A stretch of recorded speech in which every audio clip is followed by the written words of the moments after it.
আসসালামু আলাইকুম বন্ধুরা, ১৯তম শিক্ষক নিবন্ধন সম্পর্কে অনেক গুরুত্বপূর্ণ একটি ভিডিও নিয়ে আপনাদের সামনে হাজির হলাম। তো বন্ধুরা, আজকের ভিডিওতে আমি আপনাদেরকে জানানোর চেষ্টা করব ১৯তম শিক্ষক নিবন্ধন থেকে কত হাজার প্রার্থীকে লিখিত পরীক্ষায় টেকাতে পারে।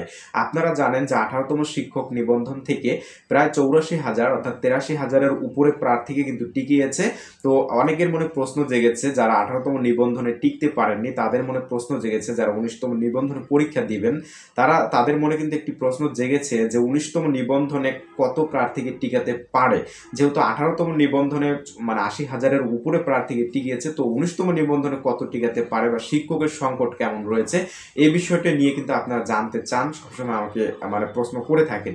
তো এই বিষয়টি নিয়ে আমি আপনাদেরকে আজকে জানাতে যাচ্ছি। তো বন্ধুরা, আমি প্রথমে যেটি বলবো সেটি হলো যে ১৯তম শিক্ষক নিবন্ধনধারীদের মধ্য থেকে কিন্তু অনেক প্রার্থীকে কিন্তু টিকাবে এবারও, তবে সেই সংখ্যাটা কিন্তু ১৮তম নিবন্ধনধারীদের থেকে কম হবে।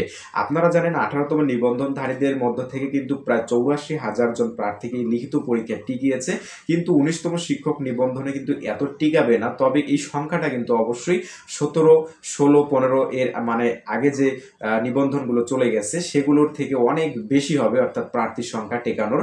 এখানে কিন্তু ১৮তম নিবন্ধনে যে সংখ্যাটাকে টিকিয়েছে এর চেয়ে কম হবে। এটি হতে পারে ৫০,০০০, ৬০,০০০ এই দিকটাতে কিন্তু হতে পারে, অর্থাৎ ১৮তম নিবন্ধনের চেয়ে ২০, ২৫, ৩০,০০০ কম হতে পারে, কিন্তু এর বেশি নয়, এর কম হবে। তো আশা করি যে আপনারা বুঝতে পেরেছেন যে ১৯তম শিক্ষক নিবন্ধনে কত হাজার জন প্রার্থীকে কিন্তু টিকাতে পারে। আপনারা জানেন যে শিক্ষক নিবন্ধনের কিন্তু অনেক শিক্ষকের সংকট রয়েছে, বহু শিক্ষকের কিন্তু সংকট রয়েছে, যেটি ১৮তম শিক্ষক নিবন্ধনধারীদের মধ্য থেকে শিক্ষকদের নিয়েও কিন্তু সেটি পূরণ করা সম্ভব হবে না। তো এটি কিন্তু তারা ১৯তম শিক্ষক নিবন্ধনধারীদের মধ্য থেকে এই শিক্ষকগুলো তারা নিয়ে থাকবে।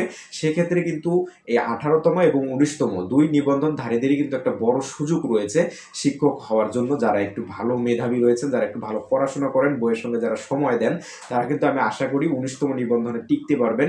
তো যারা ১৮তম নিবন্ধনে, যাদের গাফলতির কারণে, পড়াশোনার একটু কমতির কারণে যারা টিকতে পারেননি, তাদেরকে আমি বলবো অবশ্যই আপনারা ১৯তম শিক্ষক নিবন্ধনের জন্য জোরালোভাবে প্রস্তুতি নেওয়া শুরু করে দিন, কারণ এখান থেকেও কিন্তু ৫০,০০০-এর উপরে কিন্তু টেকানোর সম্ভাবনা রয়েছে বলে আমি মনে করি। তো বন্ধুরা, যদি ভিডিওটি ভালো লেগে থাকে তাহলে অবশ্যই একটি লাইক, কমেন্ট, শেয়ার করে দিবেন এবং পরবর্তী গুরুত্বপূর্ণ ভিডিওগুলো পাওয়ার জন্য অবশ্যই চ্যানেলটি সাবস্ক্রাইব করে পাশে থাকা বেল বাটনটি বাজিয়ে রাখবেন। সবাইকে ধন্যবাদ জানিয়ে ভিডিওটি শেষ করে দিচ্ছি। আল্লাহ হাফেজ।